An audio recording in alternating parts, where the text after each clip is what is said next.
என் அன்பு குழந்தையே, உன்னுடைய வீட்டில் அதிர்ஷ்ட காற்று வீசப்போது என் தங்கமே.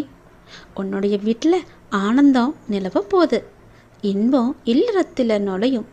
நல்லதே உன் வாழ்க்கையில் நடக்க போகுது. ஒரு மனதா என்னை மட்டுமே நம்பி இருக்கும் உனக்கு நல்லதை மட்டுமே நான் செய்ய போகிறேன். உனக்கான காலங்கள் நேரங்கள் எல்லாம் தொலைவில் இல்லை. அது உன்னை தேடி வந்து கொண்டே இருக்கிறது தெரியுமா? பிள்ளைகளின் நலன் விரைவாகவே சீராகும். நான் கம்பீரமாக உனது மனசிலும் உன்னுடைய இல்லத்திலும் அமர்ந்து கொண்டு இருக்கேன். நிச்சயம் நீ நினைத்து கூட பார்க்க முடியாத அளவுக்கு உன்னுடைய வாழ்க்கை தரத்தை நான் மாற்றி காமிக்கப் போகின்றேன். நீ உன் மனதில் வெகு நாட்களாக ஒன்றை பற்றி விரும்பிக் கொண்டே இருக்கின்றாய். நீ விரும்பியதை உனக்கு நான் கொடுக்கப் போகின்றேன். விரைவில் அதை நீ பெறுவாய். உன்னுடைய வாழ்வில் அனைத்து மங்களங்களுமே உண்டாகப் போகின்றது. உனக்கு நன்மை செய்வதற்காக தூரத்திலிருந்து ஒரு அழைப்பு வரும். அந்த அழைப்பை நீ ஏற்றுக்கொள். உனக்கு நன்மை செய்ய தூரத்திலிருந்து ஒரு அழைப்பு வரும். மீண்டும் சொல்கிறேன், உன்னுடைய மரியாதை உயரும். அந்த அழைப்பை நீ அவமரியாதை செய்து விடாதே. கண்டும் காணாமலும் இருந்து விடாதே. உனக்கு மரியாதை, புகழ், செல்வம் என எல்லாமே கிடைக்கும். நான் சொல்வது போலவே செய்துவிடு. நீ வாழ்க்கையில் இதுவரை பட்ட வேதனைகளை நான் பார்க்காமல் இல்லை. உன்னுடைய வேதனைகள் எல்லாம் காணாமல் போகப் போகின்றது. உன்னுடைய மனமானது படும்பாடு எனக்கு மட்டுமே தெரியும். மற்றவர்களுக்காக யோசிக்கின்ற உன்னுடைய மனம் உதவி என்ற சொல்லை ஒருவர் சொல்வதற்கு முன்னால் அவர்களுக்காக போய் நீ உதவி செய்கின்றாய். அதே நேரத்தில் மற்றவர்கள் முன் அவர்களுக்காக அவமானமும் படுகின்றாய். ஏன் இப்படி இருக்கின்றாய்? சுயநலத்திலும் ஒரு பொதுநலம் வேண்டும்தான். பொதுநலமாகவே இருக்காதே, கொஞ்சம் சுயநலமாகவும் இரு. உதவி என்று உன்னிடம் வந்தால் உன்னால் முடிந்த வரைக்கும் அவர்களுக்கு உதவி செய். முடியவில்லை என்றால் நல்வார்த்தைகளை சொல்லி அனுப்பிவிடு. ஆனால் நீ உதவி செய்ய போய் மற்றவரிடம் உதவி கேட்டு நிற்கும் நிலைமைக்கு நீ வரக்கூடாது என்ற நோக்கத்தில்தான் நான் சொல்கிறேன். புரிகிறதா? என்ன செய்தாலும் உன் சக்திக்கு உட்பட்டு செய். யாரும் மனதையும் காயப்படுத்தக்கூடாது என்று நினைப்பது சரிதான். ஆனால் முதலில் ஒன்றை நீ புரிந்து கொள். உன்னுடைய மனதை நீ காயப்படுத்தாமல் அது திடமான மனநிலையில் பார்த்து கொண்டேயானால் அவர்கள் உன்னை காயப்படுத்தினால் அதை சாதாரணமாக எடுக்கும் மனநிலைக்கு நீ வந்துவிட்டால் அவர்கள் பேசும் எதுவுமே உன் மனதை அழுத்தாமல் இருக்கும். நான் சொல்வதை காது கொடுத்து கேள். உன்னுடைய நன்மைக்காக சொல்கிறேன். நீ உன் மனதை காயப்படுத்தாமல் பார்த்து கொண்டாயே என்றால் மற்றவர்கள் காயப்படும்படி எந்த வார்த்தையும் எந்த செய்கையும் உன்னிடம் இருந்து வராது. நீ என்னுடைய அன்பான பிள்ளை. உனக்கு நன்றாக தெரியும், வலி என்பது ஒன்றுதான். அது உனக்கு வந்தாலும் சரி, மற்றவர்களுக்கு வந்தாலும் சரி, எல்லோருக்குமே ஒரே வழிதான். வேறு எதை போட்டும் நீ குழப்பிக்கொள்ளாதே. நீ நன்றாகவே இருப்பாய். உன்னுடைய எதிர்காலம் மிக செம்மையாகவே இருக்கிறது. நல்ல எதிர்காலம் பெற்று வசந்தமாக வாழ்வாங்க நீ வாழப்போகிறாய். உன்னுடைய பிரச்சனையை முடிப்பதற்காகத்தான், உனக்கு நன்மை செய்வதற்காகத்தான் தூரத்திலிருந்து ஒரு அழைப்பு வரும் என்கின்றேன். எந்த அழைப்பு வந்தாலும் அதை நீ ஏற்றுக்கொள். உன்னுடைய மதிப்பு, மரியாதை, புகழ், செல்வம், பெருமை என எல்லாமே உயரும். நிச்சயம் நடக்கும். அப்பா சொல்வது உன்னுடைய நன்மைக்காக மட்டுமே. உனக்கு கிடைக்க வேண்டிய எல்லா பதில்களும் நியாயங்களும் சில தினங்களில் உனக்கு கிடைக்கும். அதுவரை நீ பொறுமையாக என்னுடைய நாமத்தை மட்டும் நிஜம் செய்துவதுதான் உனக்கு நல்லது. அது மேற்கொண்டு எந்த சிக்கலிலும் உன்னை காத்து நிற்கும். எந்த சிக்கலும் உனக்கு ஏற்படாமல் அது உன்னை காக்கும். என்றுமே நான் உனக்கு எப்பொழுதும் துணையாக இருப்பேன். உங்களுக்கு எதிராக எத்தனை பேர் செயல்படுகிறார்கள் என்பதை பற்றியெல்லாம் பொருட்படுத்த வேண்டாம். உனக்காக நான் இங்கு செயல்பட்டு கொண்டிருக்கிறேன் என்பதையும் நீ மறந்துவிட வேண்டாம். உன் மனதை குழப்பும் பிரச்சனை விரைவாகவே சரியாகிவிடும். நான் பார்த்துக் கொள்கின்றேன். என்னுடைய நாமத்தை உன் மனதில் சொல்லிவிட்டு உன்னுடைய வேலையை மட்டும் நீ பார். விரைவாகவே அதிசயம் நடக்கும். ஏற்பட போகும் அதிசயங்களுக்கு நன்றி என்று ஆழமாக சொல்லிக் கொண்டே இரு. அது எப்படி சரியாகும்? சரியாகும் வழிகளை பற்றியெல்லாம் நீங்கள் ஆராய வேண்டாம். நமக்கு ஒரு சில வழிகள் தான் தெரியும். ஆனால் நம்மை படைத்த கடவுள், அந்த இறைவனுக்கு எல்லா வழிகளும் தெரியும் அல்லவா? இந்த பிரபஞ்சத்திற்கு 1000 வழிகள் உண்டு. அது சரி செய்துவிடும். நீ கவலைப்படாதே. உங்கள் வார்த்தைகள், எண்ணங்கள் பிரபஞ்சத்திற்கு கட்டளைகளாக அனுப்பப்பட்டு விரைவாகவே அது சரி செய்துவிடும். உங்களை சுற்றி எத்திராக நடப்பதை பற்றி நீ கவலைப்படவே வேண்டாம். பயம் இருந்தால் நீங்கிவிடு. குழப்பங்கள் வரும்போது பதட்டம் இல்லாமல் அமைதியாக இரு. அப்பொழுதுதான் அதற்கான தீர்வு உனக்கு கிடைக்க வரும். உங்களை பற்றி எதிராக நடப்பதை பற்றியெல்லாம் பயந்து கொண்டு பயத்துடனும் குழப்பத்துடனும் நீ வாழ்ந்து வந்தால் இந்த வாழ்க்கையை உன்னால் நிம்மதியாக வாழ முடியாது. நான் மிகுந்த நம்பிக்கையாக இருக்கின்றேன். விரைவில் எனக்கு அதிசயம் நடக்கும். ஏற்பட போகும் எல்லா அதிசயங்களுக்கும் நன்றி கடவுளை என்று என்னிடம் நீ சொல். இந்த பிரபஞ்சத்திற்கு நன்றி என்று ஆழமாக மனதில் சொல்லிக்கொண்டே இரு. நிறுத்தாமல் சொல்லிக்கொண்டே இரு. உங்கள் வார்த்தைகள், நம்பிக்கையான உணர்வுகள், சந்தோஷமான எண்ணங்கள் போதும். எல்லாவற்றையுமே அது சரி செய்துவிடும். உங்களின் நேர்மறையான சக்தி இந்த பிரபஞ்சத்தை காட்டிலும் சக்தி வாய்ந்தது என்பதை மட்டும் நீ உணர்ந்து கொள். எப்பொழுதும் கண்ணீரும் குழப்பமாக உன்னை நீ வைத்துக் கொள்ளாதே. இன்று நீ மௌனமாக இருக்க வேண்டிய நாள். உனக்கு கிடைக்க வேண்டிய பதில்கள் எல்லாம் சில தினங்களில் கிடைக்கும். அன்று வந்து நீ எனக்கு நன்றி என்று கோரு. உனக்கான பதில்களை தான் நான் தயார் செய்து கொண்டிருக்கிறேன். விரைவாகவே அது உனக்கு கிடைக்கும். பல அதிசயங்கள் உனக்கு நடக்கும். எல்லாம் நன்மைக்கே என்று எடுத்துக்கொண்டு இன்று மௌனமாக இரு. கடந்த 1 வருடமாக இருந்த உன்னுடைய மனப்போராட்டத்திற்கு முடிவு கிடைக்கும் நேரம் இது. நீ போகும் பாதையே சரியான பாதை. அதிலிருந்து நீ நகர்ந்து விடாதே. இந்த வழியிலேயே நீ போ. உனக்கு முன்னால் நான் சென்று கொண்டிருக்கிறேன் என்பதை மறவாமல் அதன் வழியே வா. நிச்சயம் நடக்கும். நன்மைகள் பல. நல்லதொரு மாற்றம் நிரந்தரமாக உன்னுடைய வாழ்வில் இன்னும் சரியாக 3 மாதத்தில் வரப்போகிறது. அந்த நல்லதொரு மாற்றம் நீ எதிர்பார்த்ததை விட பல மடங்கு உனக்கு சந்தோஷத்தை அள்ளி தரப்போகிறது. அல்ல குறையாத சந்தோஷம். அதை நீ அனுபவிக்கப் போகின்றாய். இது உன்னுடைய வாக்கு அல்ல, இது என்னுடைய சத்திய வாக்கு. உறவுகளில் உள்ள நிலையாமையை நீ புரிந்து கொண்டாய். உலக உண்மைகளை கொஞ்சம் கொஞ்சமாக நீ புரிந்து கொண்டாய். அடங்காத மனத்தினை என் நாமத்தால் அடங்க வைத்து நீ இப்போது பயின்று வந்து கொண்டிருக்கின்றாய். எப்போதும் நேர்மறையாக சிந்திக்க நீ பழகி கொண்டாய். இனி என்ன? ஏன் கவலை? இந்த வாழ்க்கையை கடப்பது உனக்கு எளிதாகவே இருக்கப் போகின்றது. இனி உனக்கு வழிகாட்டியாக நானே உன் கூடவே வரப்போகின்றேன். உன் கர்ம வினையை தீர்க்க வைத்து இந்த வாழ்வை நீ நிம்மதியோடு கடக்க நீ என்ன செய்ய வேண்டும் என்பதை அவ்வப்போது உனக்கு நான் குறித்து கொண்டே இருப்பேன். குறிப்பால் உணர்த்தி கொண்டே இருப்பேன். நீ தயங்காமல் முன்னேறு. நான் உன்னுடன் எப்போதுமே இருப்பேன். உனக்கு எல்லாவற்றையும் புரிய வைத்து உன்னுடைய வாழ்க்கையை செம்மையாக மாற்றி காமிக்கின்றேன். கடந்த 1 வருடமாக இருந்த உன்னுடைய ஒரு மனப்போராட்டத்திற்கு இப்போது முடிவு கிடைக்கும் நேரம். உன் மனம் 1 வருடமாக பட்ட பாடு எனக்கு தெரியாதா? எத்தனை அல்லல்கள் பட்டிருக்கிறது, எத்தனை துன்பங்களை சந்தித்திருக்கிறது, எத்தனை கஷ்டங்களை அது அனுபவித்திருக்கிறது. எல்லோற்றுக்கும் ஒரு முடிவு கட்டப் போகின்றேன். உன்னுடைய பொறுமைக்கு பலன் கிடைக்கும் நேரம் இது. நீ இதுவரை கடந்து வந்த பாதையில் நீ பட்ட கஷ்டங்களுக்கு ஒரு முடிவு காணப்பாய். யார் உன்னை கைவிட்டாலும் உன் நம்பிக்கை உன்னை கைவிடாமல் உன்னை இவ்வளவு தூரம் அழைத்து வந்திருக்கின்றது. நான் நம்பும் என்னுடைய அப்பா என்னை காப்பாற்றுவார் என்ற நம்பிக்கை உனக்குள்ளே ஆழமாக பதிந்திருக்கிறது. அதுவே உன்னை இத்தனை தூரம் பாதுகாப்பாக அழைத்து வந்திருக்கிறது தெரியுமா? அந்த நம்பிக்கையோடு சேர்ந்த நேர்மறை எண்ணங்களும் அது எல்லாமே கூடி உன் வாழ்வின் பொன்னான தருணங்களை அது உனக்கு உருவாக்கி தரப்போகிறது. மகிழ்ச்சியாகவே இரு. உன்னுடைய வாழ்க்கை சரியான திசையில் நகர ஆரம்பித்திருக்கிறது.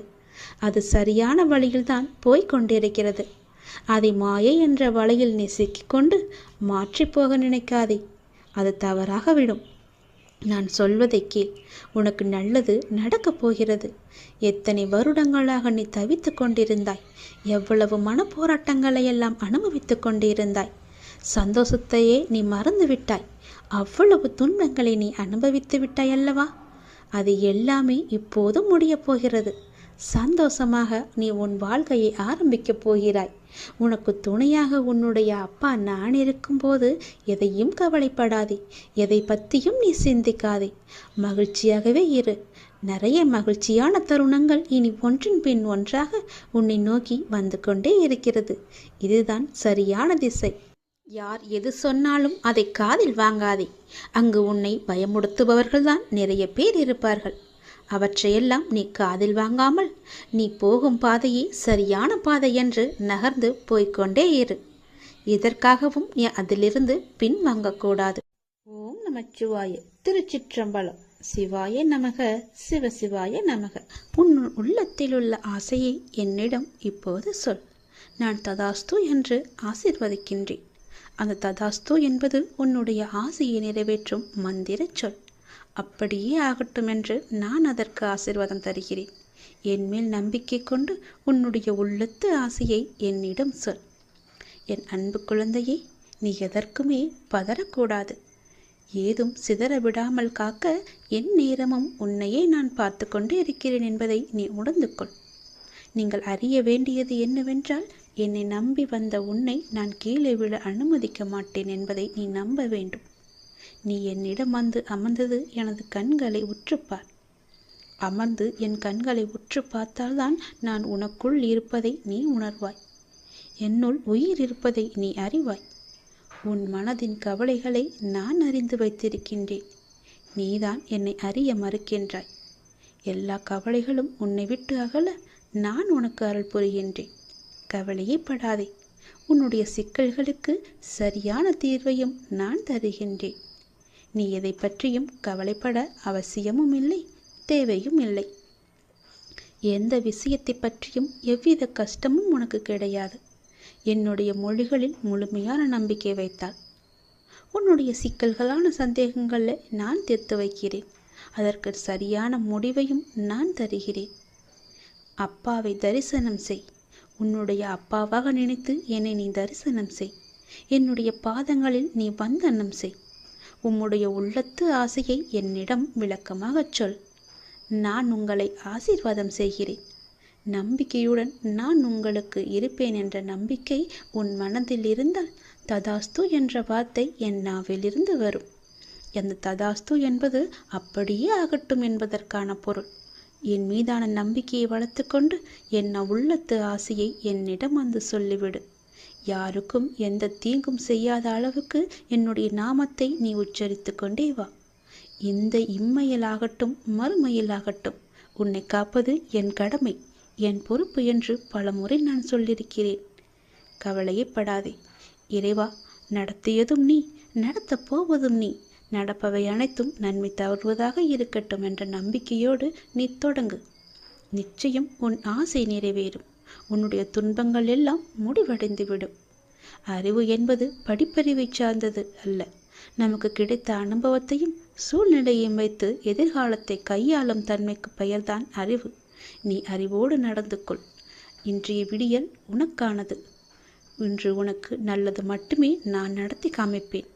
உன் ஆசையை சொல். ததாஸ்து என்று சொல்கிறேன். நடப்பவை அனைத்தும் நன்மைக்கே. என் வாழ்க்கை சோகம் நிறைந்தது என்று ஒரு பொழுதும் நினைக்காதீர்கள். எல்லாம் நிறைவாயிருக்கும் வாழ்க்கை இங்கு யாருக்குமே அமைவதில்லை என்பதே உண்மை. நல்லது நடக்கும் என்று நம்பிக்கொண்டே தன் வாழ்நாளை ஏக்கத்துடன் தொலைத்து கொண்டு இருப்பவன் முட்டாள். எது நடந்தாலும் சந்தோஷமாக எடுத்துபவன் தான் புத்திசாலி. சந்தேகப்படுபவர்களை நம்பாதே, நம்புபவர்களை சந்தேகப்படாதே. வார்த்தைகளால் மோதுவதை விட மௌனமாய் இருப்பது அறிவுபூர்வமானது. இருவரில் ஒருவருக்கு ஏற்படும் மன காயங்களையேனும் நாம் தவிர்க்கலாம். உலகத்தில் எல்லாம் தெரிந்தவர் என எவருமே இல்லை, எதுவும் தெரியாதவர் எனவும் எவருமே இல்லை. நல்லதே நடக்கும். நடப்பவை அனைத்தும் நல்லதுக்கே என்று நம்புங்கள். வாழ்க்கை மிகவும் அருமையாக இருக்கும். கெட்ட எண்ணங்களை மாற்றி அமைத்துக் கொண்டீர்களேயானால் உங்கள் வாழ்க்கை மிகுந்த மகிழ்ச்சியுடன் காணப்படும். மகிழ்ச்சி வந்துவிட்டால் பணம் தானாகவே வர ஆரம்பிக்கும். நீ எப்படி மீண்டு வருவாய் என பலர் உன்னை கேலி செய்யலாம். நீ வருந்தாதே. எல்லாம் பழைய சோறு. நானோ உனக்கு புதியதாக சமைக்கப் போகிறேன். உன்னுடைய பசி யாரும். நீ சோர்ந்து போனால் எதையும் சாதிக்க முடியாது. இதோ நான் சாரதியாக வந்துள்ளேன். நீ எனது அர்ஜுனன், எனக்கு பிரியமுள்ள நண்பன். துன்பம் என்கிற எதிரியை துரத்திட எனது துணையோடும் எனது பலத்தோடும் போர்க்களம் வந்து நிற்கின்ற அர்ஜுனன் நீ. கண்களை திறந்து பார். நானே உனது ஸ்ரீ கிருஷ்ணன். என் பிரியமான நண்பனுக்கு நான் சாரத்தியம் செய்யும் போது எந்த துன்பம் உன்னை தொட முடியாது. உன் மனம் என்னும் தேரில் நான் அமர்ந்து வழிநடத்தி செல்லும் போது இனி உன்னை யாரால் வெற்றி கொள்ள முடியும்? ஒரு நிமிடம் உனது கண்களை மூடி என்னை தியானித்து எனது ரூபத்தை உற்றுப்பார். நான் கிழவன் போல காணப்பட்டாலும் கிழவன் அல்ல, இளைஞன். எல்லையில்லா பராக்கிரமும் சக்தியும் பெற்றவன். உனக்கு மட்டும் கருணையுள்ள தாய். உண்மையாக தோள் கொடுத்து தாங்கும் நண்பன். உனது வாழ்வை கெடுத்தவர்களுக்கு உயிர் குடிக்கும் காலன் நான். உன்னை நீ நினைத்து பார்க்க முடியாத அளவிற்கு உயர்த்தப் போகிறேன். நம்பிக்கையோடு காத்திரு, பொறுமையாக இரு. நான் இருக்கிற நிழலாக நீ செல்லும் இடமெல்லாம். உன்னையே நீ ஏன் கேள்வி கேட்டுக் கொள்ளாமல் மற்றவர்களிடம் உன் பதிலை தேடி அலைகிறாய்? உனக்குள் தானே நான் இருக்கிறேன். உனக்கான பதிலை நான் கூற மாட்டேனா? இன்று உனக்கு ஒரு கனி கிடைத்தது அல்லவா? அதற்கான அர்த்தம் உன்னுடைய அன்பு என்பது அளவு கொள்ளாத முடியாததாய் இருக்கிறது. நல்ல காலத்தில் என் குழந்தையான நீ உன் பிஞ்சு கால்களை வைத்து விட்டாய். அப்பா, நான் வளர்ந்த பிள்ளையாய் இருக்கிறேன். என் கால்களை பிஞ்சு கால்கள் என்று சொல்கிறீர்கள் என்று நினைக்கிறாய். இன்று உன் மனதில் என்ன எண்ணங்கள் தோன்றின என்று நினைத்துப்பார். உன் சாயப்பாவுக்கு நீ எப்போதும் பிறந்த பிஞ்சு குழந்தைதான் நீ. உனக்கான அனைத்தும் செய்பவர் நானே. நீதான் பொறுப்பு என்று சொல்லிவிட்டாய். உன் முழு மனதோடு இந்த வார்த்தைக்காகத்தான் உன் சாயப்பா காத்து கொண்டிருந்தேன். இனிமேல் உன்னுடைய அனைத்து விஷயங்களுமே நான் செய்பவைதான். என்னை நம்பி முழுமையாக சரணடைந்து விட்டவர்களை நான் புறம் தள்ளுவது இல்லை. அவர்களுடைய அனைத்து விஷயங்களுக்கும் நான் பொறுப்பேற்கிறேன். அவர்களை காப்பதே என்னுடைய வேலை. அவர்களின் நன்மை தீமை கணக்கு பார்த்து காப்பாற்றும் தன்மையுள்ளவன் நான். மனதில் ஏதோ கோரிக்கைகளை வைத்துக்கொண்டு என்னை ஆராதிக்கிறாய். அந்த கோரிக்கைகளின் நன்மை தீமைகளை உனக்கு தெரியாது. நிறைவேற வேண்டும் என்ற ஆவல் மட்டுமே உன்னுடன் இருக்கிறது. உனக்கு நன்மை பயக்கும் கோரிக்கைகளை நான் நிறைவேற்றுவேன். மீண்டும் முன்னில் மற்றொரு கோரிக்கை துளிர் விடுகிறது. அந்த கோரிக்கை நிறைவேறாத போது என் மேல் நம்பிக்கை குறைகிறது. சிறுவன் விளக்கை நோக்கி நகர்ந்து செல்கிறான் என்றால் அதை தொடர் நினைக்கிறான் என்று அர்த்தம். தாய் அந்த விஷயத்தை கவனித்து விளக்கை தூரமாக வைக்கிறாள். சிறுவன் அடம்பிடித்து கோபித்து அழுகிறான். அந்த அழுகை தாய்க்கு இனிமையாகவே இருக்கும். உனக்கு நிறைவேறாத கோரிக்கைகளை விஷயத்தை கூட நான் தாய் போன்றவனே. தாய் குழந்தையை அரவணைத்து ஸ்தனத்தை தருகிறாள். அவ்விதமாகவே நான் உன்னை நேசிக்கிறேன். எப்படி ஸ்தனங்களிலிருந்து பால் குழந்தையின் தொண்டையில் மிகவும் ரகசியமாக சப்தமில்லாமல் செல்கிறதோ, உன்னிடம் என் அன்பு கூட அப்படியே இருக்கும். எனக்கு கேட்கும்படி சப்தமாக நீ என்னை அழைக்கிறாய். நான் தெரியாமல் மிக ரகசியமாக உன்னிடம் வருகிறேன். ஒரு கணத்தில் உன் மனம் சபலமடைந்தால் நான் என்ன செய்ய முடியும்? குழந்தை மடி மீது இருந்தால் அல்லவா தாய் பாலூட்ட முடியும். பொறுமை மிகவும் தேவை. என் வார்த்தைகளின் மீது நம்பிக்கை வை. உனக்கு நான் இருக்கிறேன், என்றும் இருப்பேன். ஒவ்வொரு வியாழனும் நாம் காயத்ரி மந்திரத்தை தினமும் நாம் சொல்ல வேண்டும். வியாழன் குரு பகவானுக்கும் குபேர கடவுளுக்கும் மிக சிறந்த நாள். அன்று இந்த குபேர காயத்ரி மந்திரத்தை தினமும், அதாவது வியாழக்கிழமை தோறும் தினமும் மாலையில் இதை மறக்காமல் நீங்கள் செய்து வாருங்கள். உங்கள் வீட்டில் நிறை செல்வம் நீங்காது இருக்கும். இந்த குபேர காயத்ரி மந்திரம் தினமும் நாம் சொல்லிக் கொண்டே இருக்க வேண்டும். தினமும் என்றால் வியாழக்கிழமை தோறும். வியாழக்கிழமை மாலையில் மறக்காமல் இந்த விளக்கேற்றுங்கள். நீங்கள் வீடு நிறைய செல்வம் சேரும். குபேரன் காயத்ரி மந்திரம். குபேர தீபத்தை குபேரன் காயத்ரி மந்திரம் என்று சொல்லிக்கொண்டே நாம் ஏற்றலாம். ஓம் யக்ஷராய வித்மகே வைஷ்ரவனாய தீமகி தன்னோ குபேர பிரசோதயாத். ஓம் யக்ஷராஜாய வித்மகே வைஷ்ரவனாய தீமகி தன்னோ குபேர பிரசோதயாத். ஓம் யக்ஷராஜாய வித்மகே வைஷ்ரவனாய தீமகி தன்னோ குபேர பிரசோதயாத். இதே போல தினமும் வியாழக்கிழமை தோறும் மாலை 6 மணிக்கு உங்கள் வீட்டில் குபேர தீபத்தை ஏற்றிவிட்டு இந்த மந்திரத்தை நீங்கள் சொல்லி பாருங்கள். குபேர விளக்கை ஏற்ற சரியான தினமாக வியாழக்கிழமை பார்க்கப்படுகிறது. அன்று மாலை 5 மணி முதல் இரவு 8 மணிக்குள் இந்த குபேர விளக்கை ஏற்றி பூஜை செய்வது மிகவுமே உத்தமம்.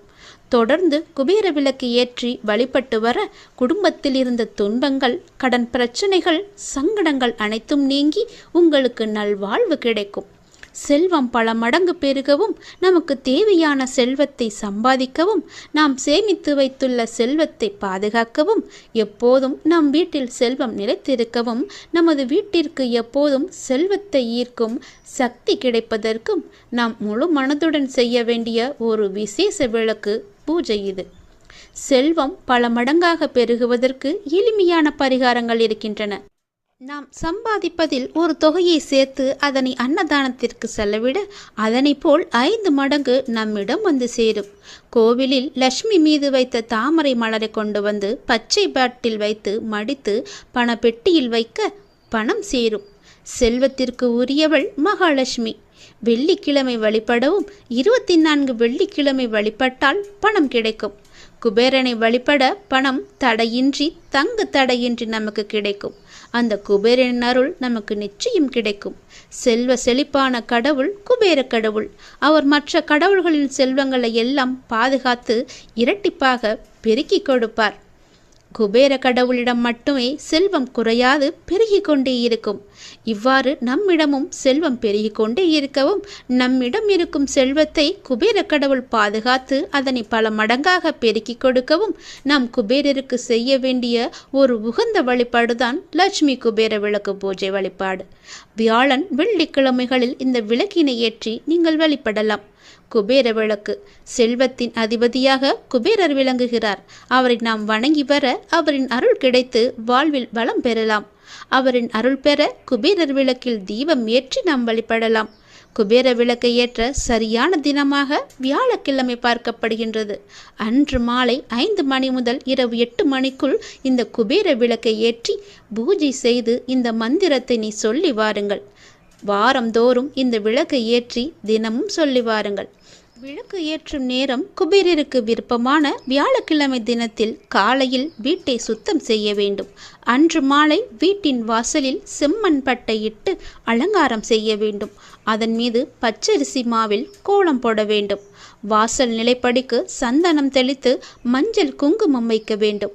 அதன் பின்னர் கரும்புள்ளி இல்லாத ஒரு எலுமிச்சை பழத்தை எடுத்து அது 2ஆக வெட்டவும். ஒரு துண்டில் மஞ்சளும் மற்றொரு துண்டில் குங்குமமும் தடவி நிலைப்படிக்கு இருபுறமும் ஒவ்வொன்றை வைக்கவும். அதன் பின்பு நிலைப்படியின் இரு பக்கமும் மலர்களை வைக்கவும். 5 ரூபாய் நாணயம். முதலில் குபேர விளக்கிற்கு குபேர விளக்கு வைக்கும் மனை அல்லது தட்டிற்கு ஒற்றைப்படையில் மஞ்சள் குங்குமம் பொட்டு வைக்க வேண்டும். பிறகு குபேர விளக்கு வைக்கும் தட்டில் சிறிதளவு பச்சரிசியை வைக்க வேண்டும். பச்சரிசி மகாலட்சுமியின் அம்சம் என்பது குறிப்பிடத்தக்கது. குபேரருக்கு விசேஷமான எண் என்பது 5. எனவே 5 ரூபாய் நாணயத்தை பச்சரிசியில் வைக்கவும். குபேர விளக்கு ஏற்றுவதற்கென்று சில விதிமுறைகள் இருக்கின்றன. விளக்கு ஏற்றும் போது வீட்டினுள், அதாவது வாசலின் முன் நின்றபடி நமது இடது புறத்தில் ஒரு மரப்பலகை அல்லது தட்டி நன்றாக சுத்தம் செய்த குபேர விளக்கை வைக்கவும். அதற்கு மஞ்சள் குங்குமம் வைக்கவும்.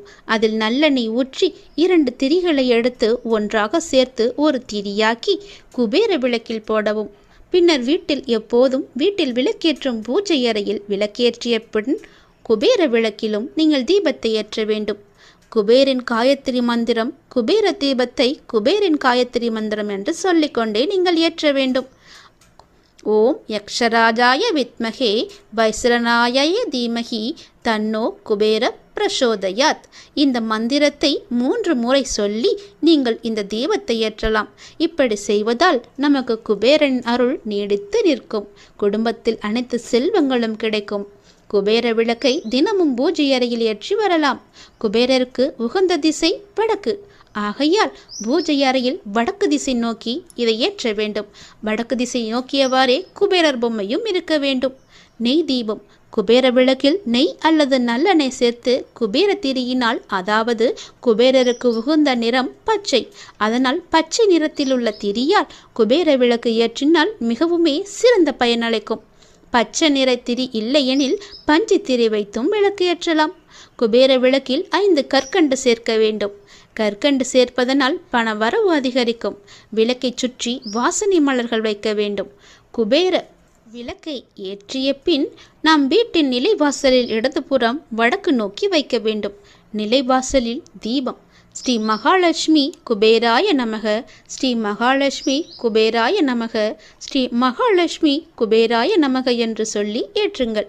குபேர விளக்கை நிலைவாசலில் ஏற்ற வேண்டுமென்றால் குபேரர் மற்ற கடவுளின் செல்வங்களுக்கு எல்லாம் பாதுகாவலர். அவரை வாசலில் வைத்து பூஜித்தால் நமது செல்வத்திற்கும் பாதுகாவலராக இருப்பார். விளக்கை ஏற்றும் போது குபேர மந்திரத்தை மனதில் உச்சரித்து கொண்டு ஏற்றினால் மிகவுமே நல்லது. ஸ்ரீ மகாலட்சுமி குபேராய நமக என்னும் குபேர மந்திரத்தை மனதில் பக்தியுடன் உச்சரித்து கொண்டே இந்த விளக்கை ஏற்றி வர உங்கள் குடும்பத்தில் பண வரவு செழிப்புடன் வந்து கொண்டே இருக்கும். ஒவ்வொரு வியாழக்கிழமையும் மாலை 5 to 8 மணிக்குள் உங்கள் வீட்டு நிலைவாசற்படியில் எவ்வாறு வடதிசை நோக்கி குபேர விளக்கு ஏற்றி வர உங்கள் வீட்டில் எப்போதும் செல்வம் குறையாமல் பெருகி கொண்டே இருக்கும். தொடர்ந்து குபேர விளக்கை ஏற்றி வழிபட்டு வர குடும்பத்தில் இருந்த துன்பங்கள், கடன் பிரச்சனைகள், சங்கடங்கள் அனைத்தும் நீங்கி நல்வாழ்வு உங்களுக்கு கிடைக்கும். உங்கள் இல்லத்தில் செல்வமும் மகிழ்ச்சியும் நீடித்து இருக்கட்டும். ஓம் ஸ்ரீம் கிரீம் லக்ஷ்மி குபேராய நமக. ஓம் ஸ்ரீம் கிரீம் லக்ஷ்மி குபேராய நமக. ஓம் ஸ்ரீம் கிரீம் லக்ஷ்மி குபேராய நமக. நான் சொல்வது போலவே செய். உன் வீட்டில் நிச்சயம் குபேரர் தானாகவே குடியேறுவார். உன் பண கஷ்டங்கள் எல்லாமே உடனடியாகவே தீர்ந்துவிடும்.